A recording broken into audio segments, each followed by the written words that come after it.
appointments. We're putting huge sums now into better policing, 20,000 more police, millions more we're going to spend every week on education, lifting up education funding across the whole of the country. And let's make sure that, that we get enough Welsh Conservatives to insist that those investments are properly passported through here to the people of Wales.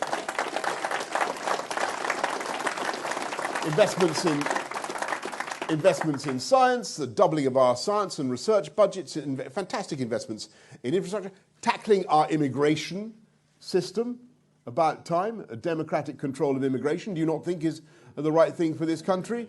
So that we have an Australian-style points-based system, and I'm a proud believer in welcoming people of talent, but it should be democratically controlled, shouldn't it? And that is what we can do. We can only do it once we get Brexit done.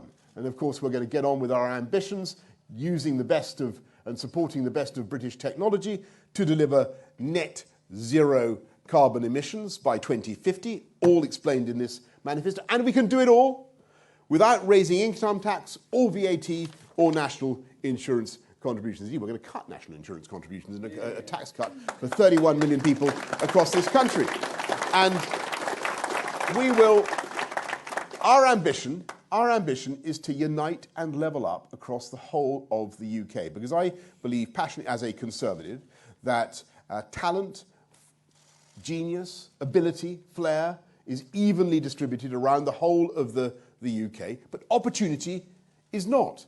And our job as Conservatives is to give everybody the chance to make the most of their lives. And we're going to do that with three things: better infrastructure, better education, and better technology. And here in Wales, you will find that we are doing all sorts of wonderful things with upgrading the A55, for instance. We are going to where Welsh Labour have failed with the M4 bypass, the M4. We are going to make sure the Bryn Glas tunnels. I'm told the Bryn Glas tunnels are currently like the nostrils of the Welsh dragon, currently blocked. We are going to apply the Vicks inhaler to the Bryn Glas tunnel, and we're going to get it done.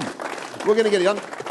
We're going to have a growth deal for the border areas, and we will back Welsh the steel industry here in Wales. We'll back Welsh farmers, by the way. We'll back, and I speak as somebody who grew up on a hill farm, and I know how hard it can be. But there are fantastic opportunities here for Welsh hill farmers. Yes, of course, we're going to protect them by insisting that we will never compromise our animal welfare standards. Indeed, we're going to raise them in some ways. We will never compromise our standards of food in our dealings with friends around the world. But what we will do is make sure that we open up new markets for Welsh lamb. And it's quite incredible that in China they don't eat it at all. In America, and why should New Zealand be supplying huge quantities of lamb to China when we in the UK do not, when we in Wales do not, when as far as I know, and I think somebody better check this quickly because it occurred to me when I was driving here, as far as I know, Wales is closer to China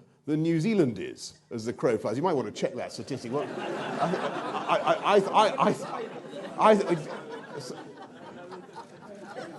can someone just check that? I think as the crow flies, there's not much in it anyway. Someone check that before I get to the end of the speech. We better. Someone's googling that just now. If I'm wrong, which is Wales is closer. There we go. Well, I thought so.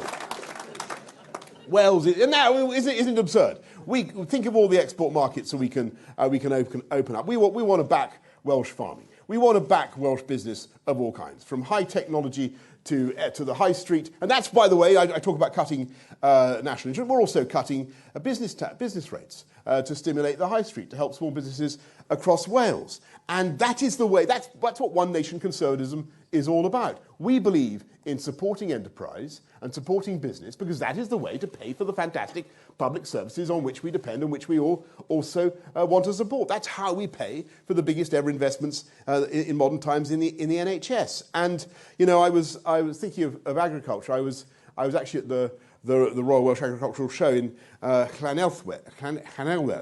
I got that right.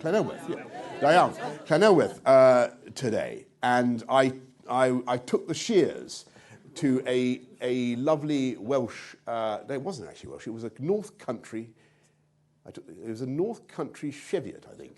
Yeah, that's what it was. She was, I should say. She was a ewe. And I wasn't especially proficient at shearing. And she looked up to me with rather sort of imploring eyes.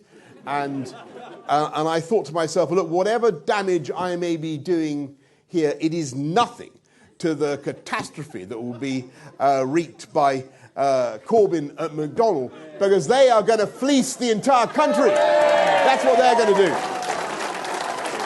With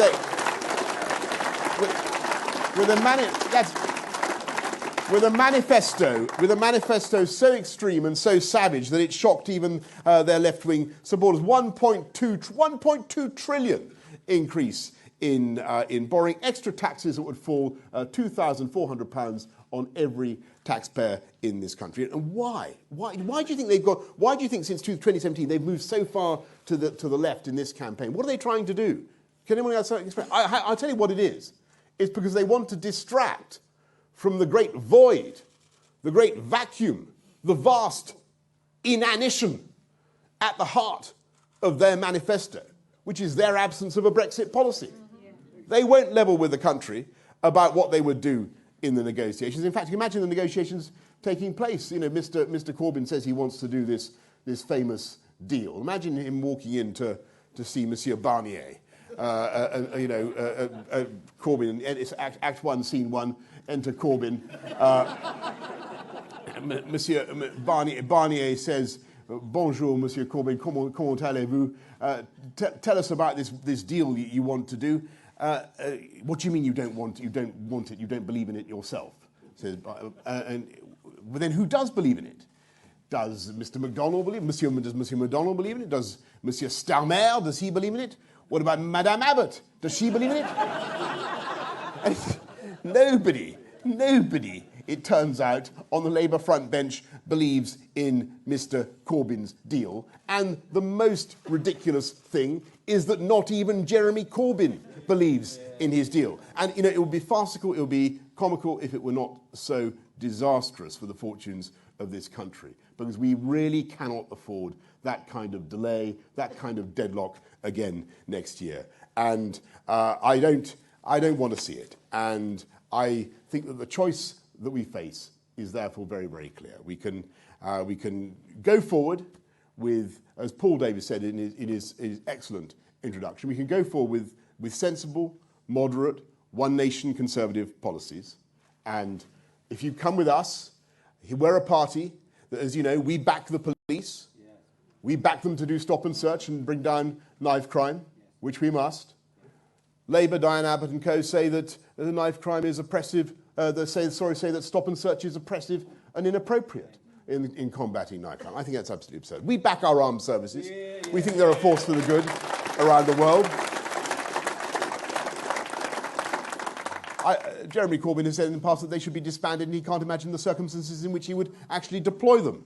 We support our business. We believe in a dynamic market economy because that's the way to pay for fantastic public services. McDonnell has said his agenda is actually to foment the destruction of capitalism. And if you look at the Labour manifesto, you can see how they mean to do it. Look at the difference on foreign policy. Look at, we're a country, we're a government that believes in standing up for our nation's interests abroad and in standing up for our values. And look at Jeremy Corbyn and the Labour Party, not only siding with the mullahs of Tehran over what's happening in the Persian Gulf, but incredibly, when Russia ordered poisonings on the soil of this country, he seemed actually to side with the Kremlin, or give the benefit of the doubt to the Kremlin. We're a government, as I say, that believes in a sensible democratic approach to immigration with an Australian points basis. And what would he do? They'd have unlimited and uncontrolled immigration, and that's still clear from the Labour manifesto. Above all, we're a government that is going to get Brexit done. And that's what we're going to do, and we can end the deadlock, the dither, the delay, the defeatism, the despair, doubt, disaster, desperation, thank you. That's the choice. That's the choice next year. Do we want next year to be a year of 2 more chaotic referendums, a policy of genuine economic catastrophe? Or do we want to take this country forward and make 2020 a year of prosperity and growth? That's what I want. That's what I want. So I say to you all, let's make this whole country carbon neutral by 2050, and let's make it Corbyn neutral by December the 12th, and take our wonderful country forwards with sensible, moderate, one nation but tax-cutting conservative policies, and bring this country together again. Thank you all very much for your time. Thank you. It's going to be a wonderful, wonderful rest of the campaign. And Kavlani Brexit, everybody. Thank you very much. Kavlani Brexit. And Clydesdale Caedwador, I think. Is that right? Clydesdale Caedwador.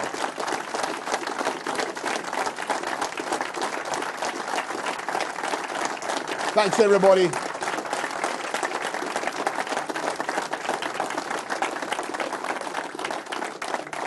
Thank you. Thank you. We're going to have some questions from the media, if that's all right. So I'm going to go quickly to Gareth Pennant-Jones from BBC Wales. Diolch fawr. Thank you very much, Prime Minister. In your manifesto, you promised to deliver 50,000 more nurses in England. Sir. But that includes retaining 19,000 already in the NHS. Are you trying a sleight of hand with the numbers? And is 50,000 a misleading number? On a different subject, are you the biggest threat to Welsh farming since foot and mouth? Because if the trade deal isn't done within 12 months, farmers would face WTO tariffs of 50%. What are you going to do about it? Well, thank you very much, Gareth. And first of all, on the nurses, let's be absolutely clear. These are 50,000 more nurses, and that's because obviously, if you don't retain nurses, you're right to point to the numbers that we're talking about who would otherwise leave nursing. That would be a serious risk to the profession. But there will be 50,000 more nurses as a result of the investments that we're making. If we weren't doing this, we would have 50,000 fewer nurses. That is the reality, and we need to get on and make those investments. And it will be.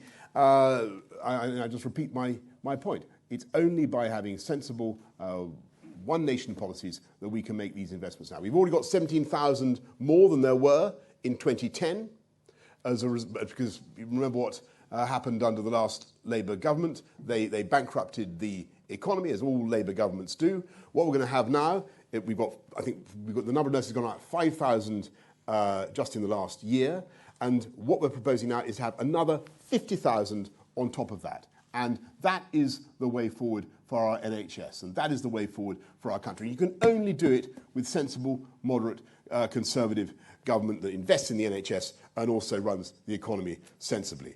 And on your point about farming, don't forget that if you've been with me in the Royal Welsh Agricultural Fair this morning, people are so yearning, aching to get Brexit done and move the country forward. And the deal that we have, the great thing about the deal that we have, it is zero tariff, zero quota. It means that we can come out with a deal that keeps farming absolutely protected for its markets in the EU, enables us to protract those arrangements, but also enables us to get on and start finding new markets for Welsh produce, for Welsh farming and Welsh food around the world. So I think it's a fantastic deal, and I commend it to you, Gareth. Carol Green from ITV Wales. Prime Minister, you've got the chequebook out. Most of your policies are about reversing Tory policies. Are you ashamed of the Conservatives' record on austerity? Well, Carol, I'm obviously, I get back to the point I was making to Gareth Pennant-Jones. We've had to manage the economy sensibly in the last 9 years because of the catastrophic mistakes made by the last Labour government. You remember what they said, there's no money left. They bankrupted the economy, and we've had to govern things sensibly. And we're now able to make really very big investments, and that's a fantastic thing. And this is a very, very far-reaching blueprint for the future. We deliver this. We're going to have an infrastructure revolution for this country. We're going to be transforming our public services. It's a 29% increase overall in the NHS by 2023, in overall NHS budget. So that will be transformative. 40 new hospitals are going to be built as a result of the decisions that we've taken, plus 20 hospital upgrades, and 50,000 nurses, 50,000 more nurses, 50 million GP appointments. We can only do that because we're managing the economy sensibly. And just so people understand the difference between Conservative approach and if you rack up debts of the kind that Labour is proposing, they're firing out huge figures day after day. Another 58 billion they proposed yesterday. If you fire out that kind of spending, what happens is that the interest rates that the market charges on UK government debt starts to go up. And that directly affects people's lives. It's not just the burden of taxation that hits you, it's the effect on interest rates. So what Labour would do, I'm afraid, inevitably, is take a sledgehammer to the economic success of this country. I said that every Labour government ends in economic crisis. The difference with this Labour opposition is they propose to begin with an economic crisis. And it's not the right way forward. It's not the right way forward for our country. I'm going to go to Shane Brennan of the Daily Post. Is he here? Shane? Paging Shane? Where he's probably off covering somewhere. What rival event could Shane be covering today? Well, we'll forgive him. We'll forgive him. Let's. Is he here? Sorry, forgive me. No, sorry. We'll go to Ruth Mazalski from Wales Online. Is Ruth here? Oh. Who? No? Where is Ruth? Okay, right. Now, what about? I used to, in the old days, I used to be very excited if I could. Yes, come on, hang on. I'll come to you in just 1 second. I'm going to go to. First of all, I'm going to go to Daryl Robertson from Wrexham.com. If Daryl is here. No. Okay. Right. There's Paul Brand from ITM. But hang on. I'll go to you and then to you. Yes. Yes. Hello, Sue. Yes, of course. You've been today on the A483A5. Yes. Crosses the Welsh Shropshire border, and as you probably noticed, it's a one-carriageway road. Yes. The only one on the Trans-European Highway between London and Holyhead. Are you able to say whether you'll make some improvements to that road, like you've already said you'd make to the A55? The A5, A483, which you've come up today, and it includes the Pan-Manor border. But hopefully your work on the A5 in Shropshire as well to make some improvements. I can tell you that we're going to do it, and I'm told it's on page 29.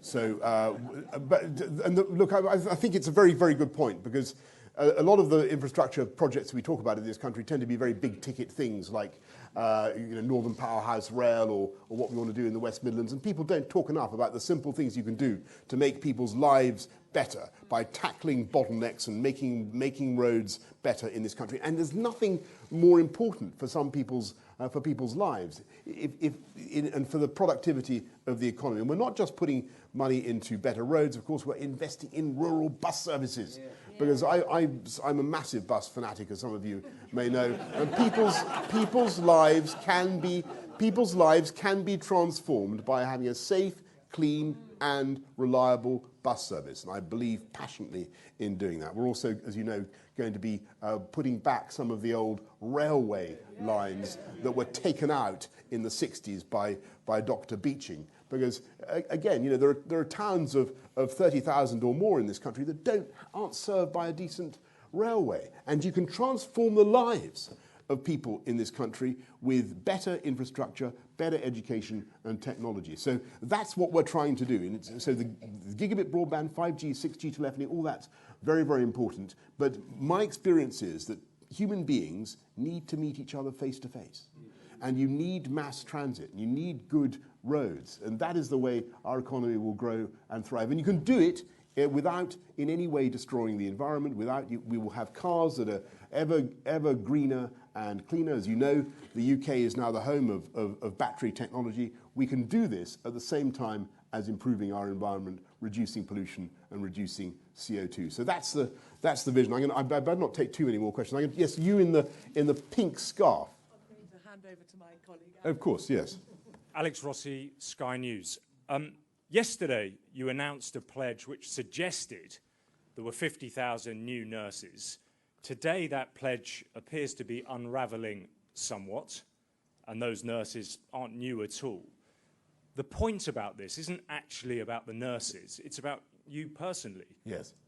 Can people trust you? Yes, Alex. Let me explain. As I said to the gentleman, gentleman who asked the same question earlier. Another way, other audiences, though, when that question comes up, laugh. Yes. I mean, are you trustworthy? Yes, Alex, of course. And your point about nurses, I've already addressed. Well, we are putting 50,000 more nurses, and the risk is that if we hadn't taken the action, this is a point about if we hadn't taken the action that we're now taken, then those nurses who would otherwise not have been retained will be retained, and that is a great thing.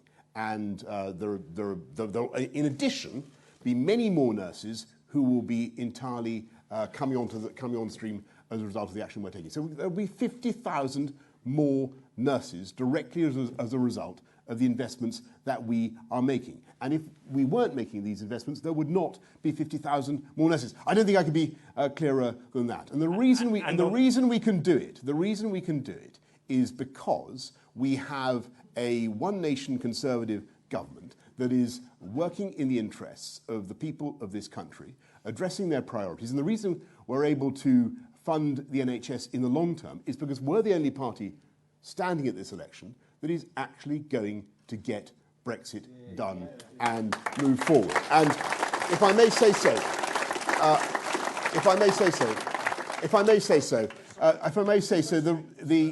the issue of trust at this election is all about, I'm afraid, the failure of politicians across Parliament in the last 3.5 years who have totally refused to honour the mandate of the people and deliver Brexit.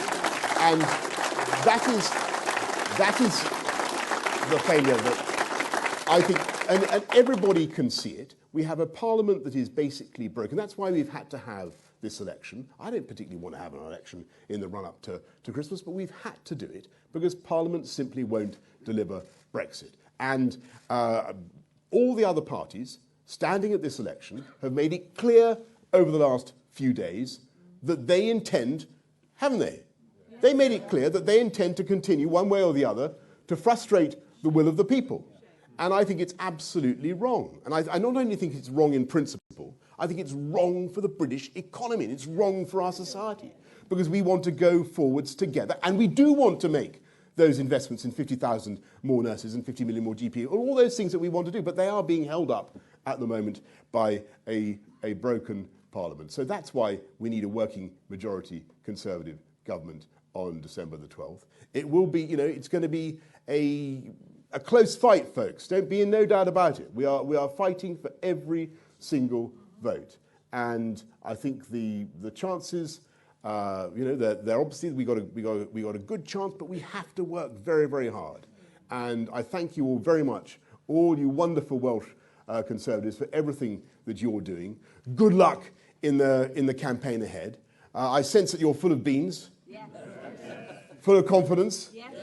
Well, it's going to be a good, and I know that you'll all work very hard. I will support you in absolutely any way that I can. I will be back. I will be back, and I want you to know that nothing would give me greater pleasure than to see a Conservative Member of Parliament returned for Clwyd South on December the 12th. So listen, thank you all very much for your kind attention. Go to it, folks. Let's get Brexit done. Thank you very much.